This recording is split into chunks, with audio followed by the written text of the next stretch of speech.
ओम शांति। आपने कई बार मुरलियों में सुना होगा, बाबा कंजूस व्यक्ति को मनहूस भी कहते हैं, क्योंकि कंजूस व्यक्ति अपनी सारी उम्र विनाशी धन को इकट्ठा करने में ही गंवा देता है और उस धन का उपयोग ना तो कभी खुद के लिए करता और ना ही किसी ज़रूरतमंद इंसान का सहयोग करता। तो निश्चित ही है, जब लास्ट समय आएगा तो उसको बहुत पछतावा होगा, क्योंकि जिस धन को कमाने में सारी उम्र लगा दी वो सब कुछ तो यहीं छोड़कर जाना पड़ेगा। तो आज पहले तो एक महाकंजूस की कहानी सुनते हैं और कहानी के बाद सुनेंगे मुरली की वो पॉइंट जो बाबा ने उन कंजूस मनहूस व्यक्तियों के लिए कही हैं। एक गांव में कंजूस रहता था और उसको अपने स्वभाव पर बड़ा अभिमान था कि मेरे जैसा कंजूस दुनिया में कोई नहीं। लेकिन एक दिन उसने सुना कि पड़ोस के गांव में एक और उससे भी बड़ा कंजूस है। जब लोगों ने कहा कि तुम तो उसके आगे कुछ भी नहीं हो, तो उसके दिल को चोट लगी, अहंकार को बड़ा धक्का लगा। धीरे धीरे पड़ोस के गांव के कंजूस की ख्याति दूर दूर तक फैलने लगी। तो इस कंजूस ने सोचा कि मैं भी उससे जाकर मिलूं, दर्शन करूं, देखूं कि क्या है ऐसा उसमें जो उसकी कंजूसी की इतनी चर्चा हो रही है और मेरी चर्चा कोई कर नहीं रहा। तो आखिर उसने उस महाकंजूस से मिलने की ठान ही ली। फिर सोचा खाली हाथ मिलने जाऊंगा, अच्छा नहीं लगेगा, तो सोचा कुछ लेता जाऊं। लेकिन कंजूस था तो बड़ी मुश्किल से कोई कम पैसे वाली वस्तु ध्यान पर आई। सो आखिर उसने एक कागज लिया और उस कागज के ऊपर 2 सुंदर खरगोशों के चित्र बनाए और उस चित्र को एक थैले में लेकर पड़ोस के गांव में रवाना हो गया और महाकंजूस के गांव में पहुंच गया। पूछताछ करके उसके द्वार तक भी आ गया। द्वार खुला, कंजूस का बेटा बाहर आया। उसने कहा कि मैं आपके पिता से मिलने आया हूँ।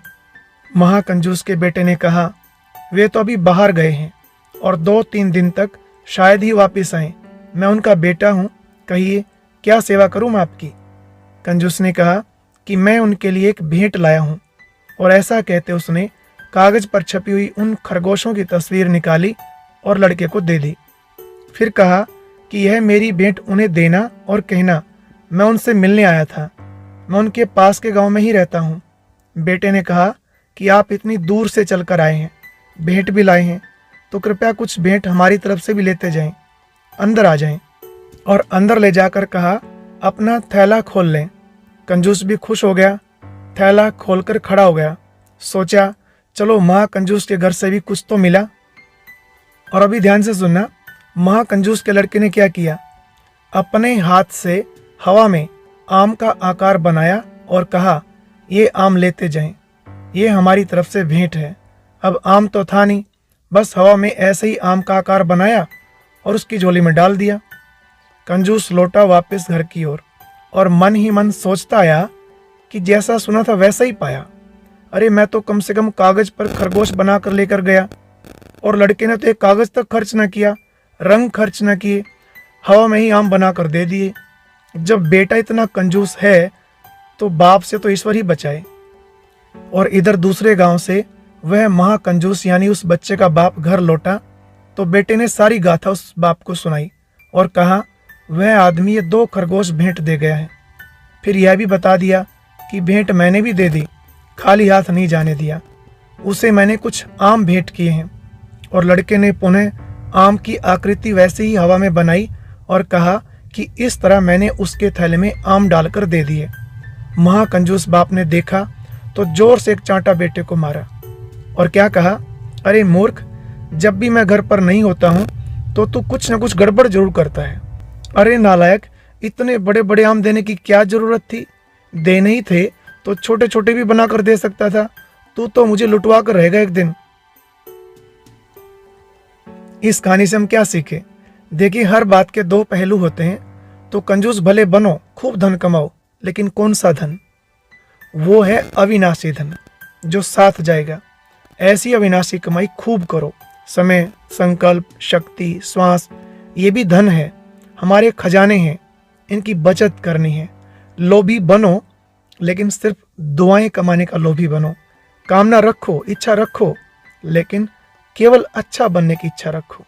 ऐसी चीजों के पीछे मत भागो जो खाक हो जाने वाली हैं। सब जानते हैं ये सब पड़ा रह जाएगा। कहते भी हैं जब बांध चलेगा बंजारा सब ठाट पड़ा रह जाएगा। तो कुछ ऐसा धन कमाओ जो मरने के बाद भी साथ जाए। आज से क्षणभंगुर वस्तुओं पर अपनी आशाएं मत टिकाना, जो शाश्वत है उस पर टिकाओ। अभी सुनते हैं कंजूस व्यक्ति के लिए भगवान का क्या डायरेक्शन है। आज ही मुरली में बाबा ने कहा, कोई कोई मनहूस होते हैं तो मुफ्त अपनी जायदाद गंवा बैठते हैं। यहाँ तुम जो दान करते हो उससे यह रूहानी यूनिवर्सिटी हॉस्पिटल खोलते हैं। दान किया तो फिर उनसे ममत्व मिटा देना चाहिए। जो कुछ अपना भविष्य बनाएंगे तो नई दुनिया में मिलेगा, नहीं तो यहाँ ही सब कुछ खत्म हो जाएगा, कोई ना कोई खा जाएगा। तो क्या करना चाहिए? बाबा ने कहा, भारत के किस जन्मों के कल्याण के लिए और फिर अपने किस जन्मों के कल्याण के लिए उसमें लगा देना चाहिए। तुम अपने लिए ही करते हो। जानते हो श्रीमत पर हम उच्च पद पाते हैं, जिससे किस जन्म सुख शांति मिलेगी। अब तुमको बाप स्मृति दिलाते हैं कि वापस जाना है तो जितना हो सके अपना बैगेज ट्रांसफर कर दो। मरना तो है जरूर। यह वही महाभारत लड़ाई है, जितना अपना कल्याण कर सको उतना अच्छा है, नहीं तो हाथ खाली जाएंगे। सारी दुनिया हाथ खाली जानी है, सिर्फ तुम बच्चे भरतू हाथ अर्थात धनवान होकर जाते हो। इसमें समझने की बड़ी विशाल बुद्धि चाहिए। बाबा ने जो सुनाया शायद सब बातें क्लियर हो गई होंगी, क्योंकि बाबा के बच्चे तो सब विशाल बुद्धि हैं ही। भरतू हाथ कौन जाएंगे, कैसे जाएंगे, सीधी सी बात है। जो अंत समय आने से पहले ब्रह्मा बाप समान अपना सब कुछ ईश्वरीय सेवा में सफल कर देंगे, वह भरतू हाथ जाएंगे। ओम शांति।